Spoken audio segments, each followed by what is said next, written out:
Selamat bertemu kembali adik-adik di rumah.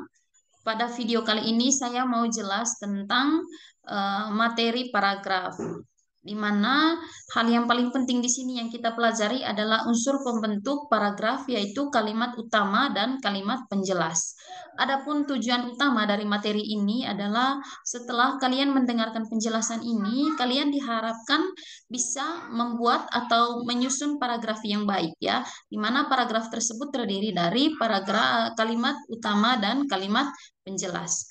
Berikut saya akan share untuk menjelaskan sambil menunjukkan materi yang bisa kalian pelajari.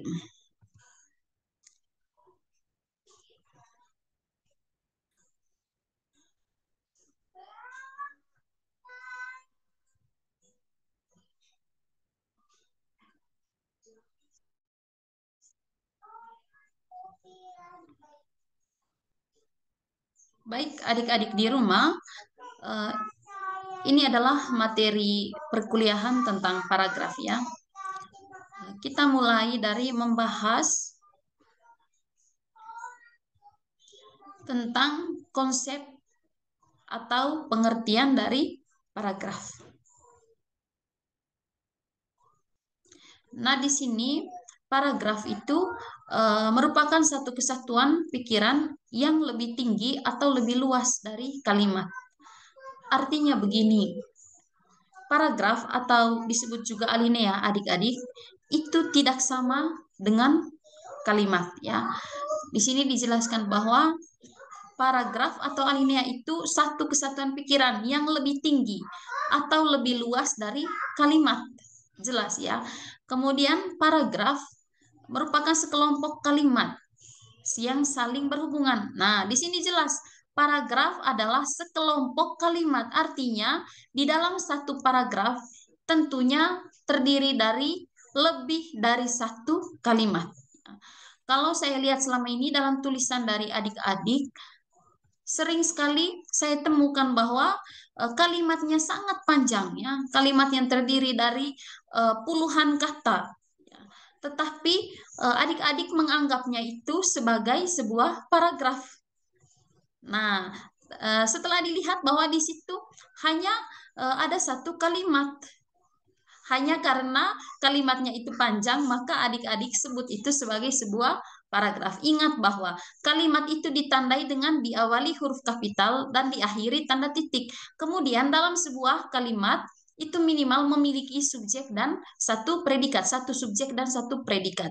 Serta maksimalnya itu unsurnya terdiri dari satu subjek, satu predikat, satu objek dan satu keterangan. Itu kalimat tunggal ya. Itu artinya bahwa adik-adik satu paragraf tentunya terdiri dari lebih dari satu kalimat. Jadi harus bisa bedakan mana yang namanya kalimat, mana yang namanya paragraf ya. Paragraf itu sekelompok kalimat. Nah, satu kalimat itu terdiri dari minimal satu subjek dan satu predikat. Oke, kemudian menurut Rahardi, paragraf merupakan bagian karangan atau tulisan yang membentuk satu kesatuan pikiran, ide, atau gagasan. Setiap paragraf dikendalikan oleh ide pokok. Jadi dalam satu paragraf nanti ada satu ide pokoknya ya, ide pokoknya ya. Kemudian ide pokok paragraf harus dikemas dalam sebuah kalimat yang disebut sebagai kalimat utama ya. Jadi di mana nanti kalimat ya utama ini dia bisa berdiri sendiri ya. Kemudian kalau ada kalimat yang mengikuti berarti itu adalah kalimat penjelas. Begitu. Kemudian lanjut lagi menurut Arifin, paragraf adalah seperangkat kalimat yang mengacu pada satu topik ya. Kalimat-kalimat dalam paragraf memperlihatkan kesatuan pikiran yang punya keterkaitan dengan satu topik ya.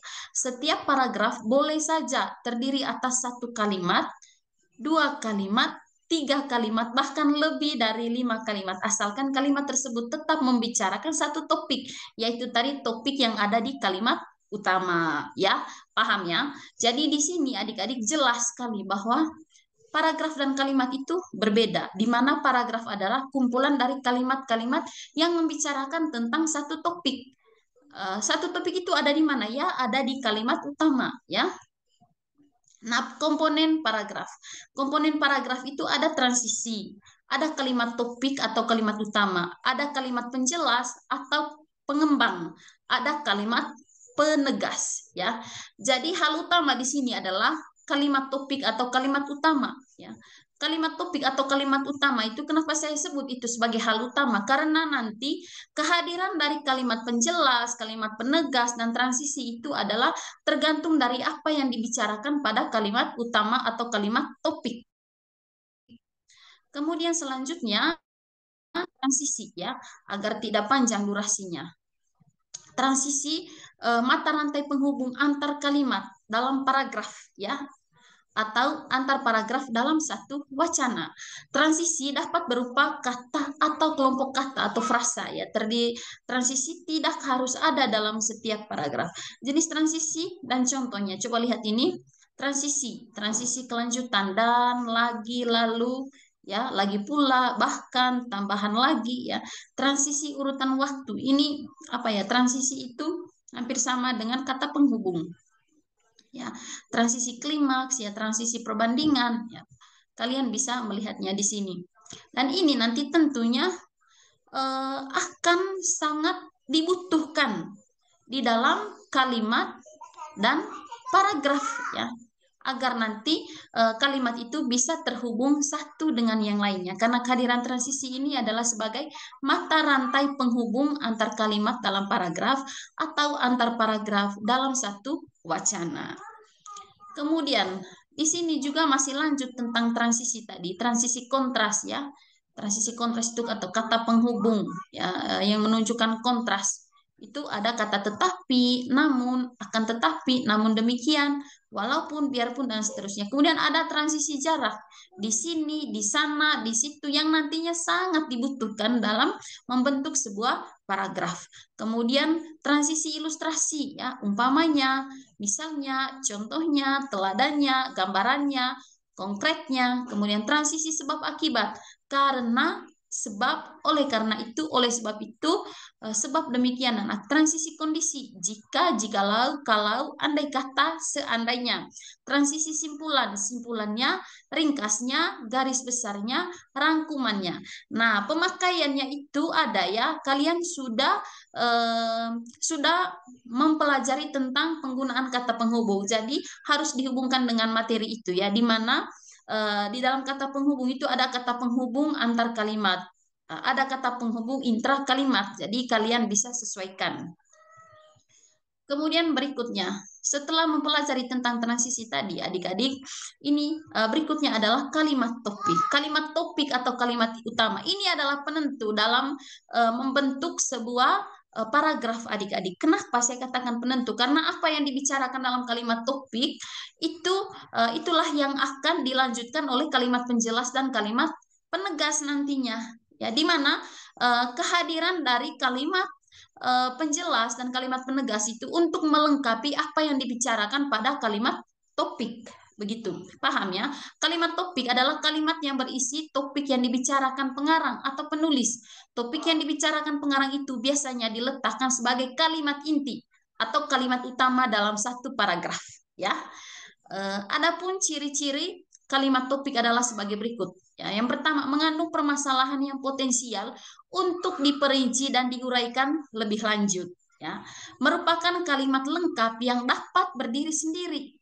Jadi dia bisa berdiri sendiri tanpa kalimat penjelas, tetapi bisa juga dengan kalimat penjelas. Beda kalau kalimat menjelas. Kalau kalimat penjelas itu tidak bisa berdiri sendiri, ya. Mempunyai arti yang cukup jelas tanpa harus dihubungkan dengan kalimat lainnya dan dapat dibentuk tanpa bantuan kata sambung atau frasa transisi.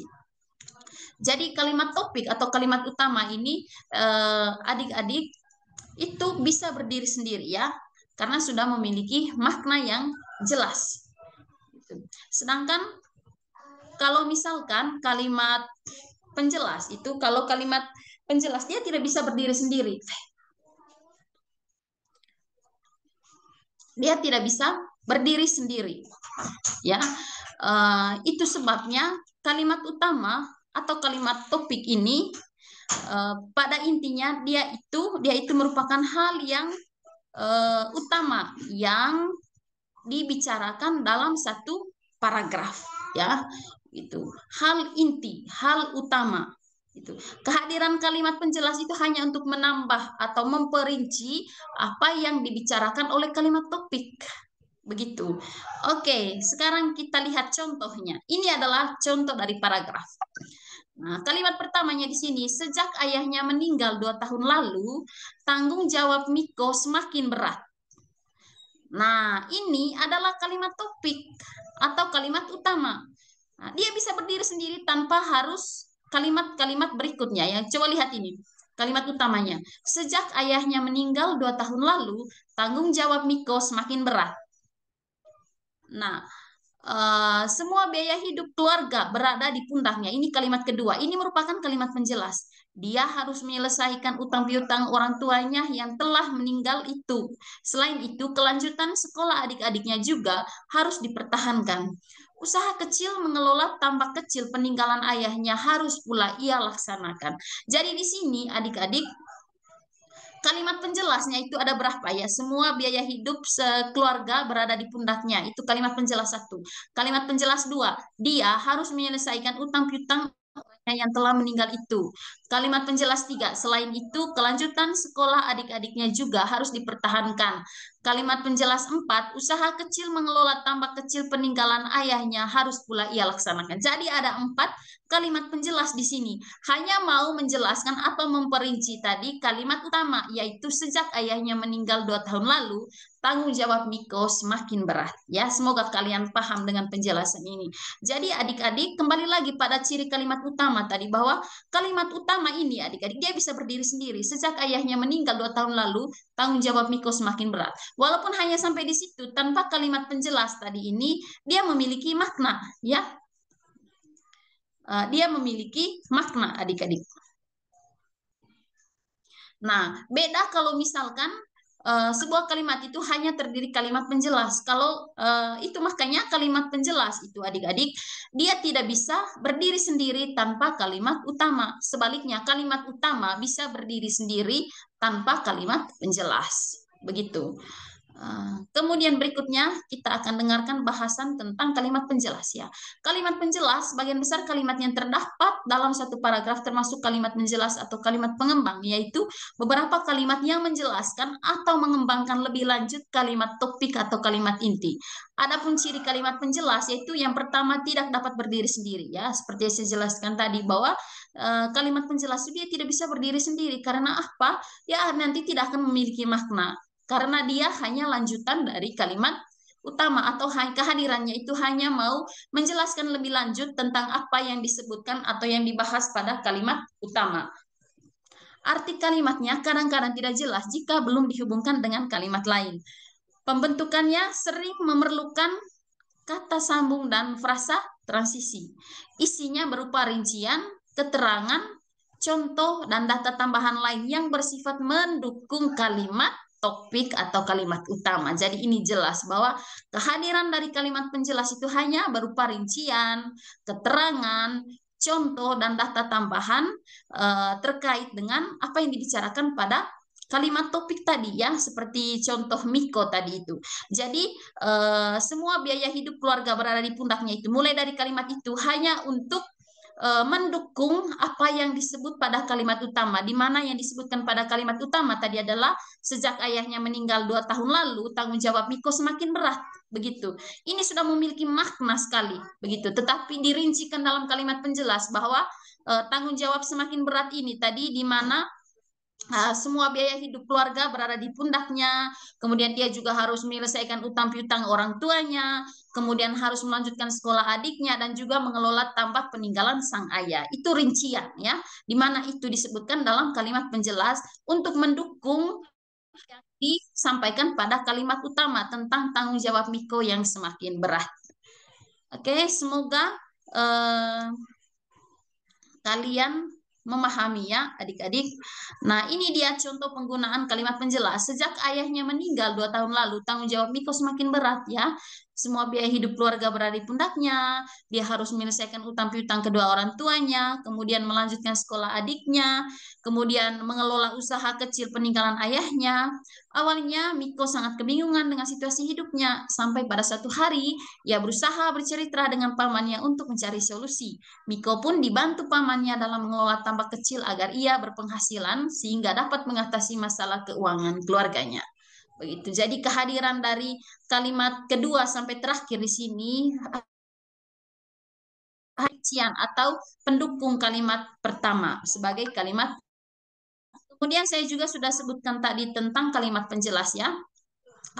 Kalimat penegas ya, di mana kehadiran kalimat penegas sebagai sebuah paragraf dalam sebuah paragraf sifatnya tidak mutlak ya.